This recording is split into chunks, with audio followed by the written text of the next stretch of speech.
গ্রেপ্তার বরখাস্ত হওয়া দক্ষিণ কোরিয়ার প্রেসিডেন্ট, কয়েক ঘন্টা টানাপোড়েন চলে ইওলের বাসভবনের সামনে। ব্রিটেনের মন্ত্রিত্ব থেকে ইস্তফা দিলেন হাসিনার বোনঝি টিউলিপ, লন্ডনে বিনামূল্যে ফ্ল্যাট বিতর্কের জের। বাংলাদেশে একনায়কতন্ত্র রুখতে দ্বিকক্ষ আইনসভা, সংবিধান সংস্কার কমিশন প্রস্তাব দেবে ইউনুসকে।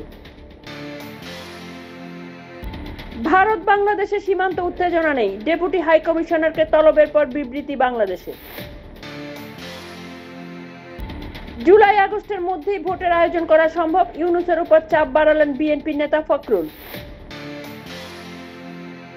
থাইল্যান্ড বেড়াতে গিয়ে হোটেলের বাথটবে মিলল ভারতীয় বধূর দেহ, স্বামীর বিরুদ্ধে খুনের অভিযোগ।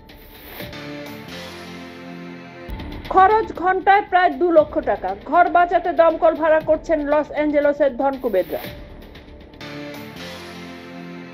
ঘন কুয়াশায় ঢাকলো দিল্লি, রাজধানীতে দৃশ্যমানতা শূন্য, বুধের সময়সূচিতে বদল একাধিক বিমানে।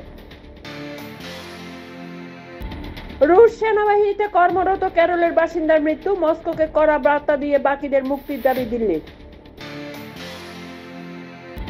শাহের মন্ত্রকের অনুমোদন পেল ইডি, কেজরিওয়ালের বিরুদ্ধে বিচার প্রক্রিয়া চালাতে বাধা রইল না।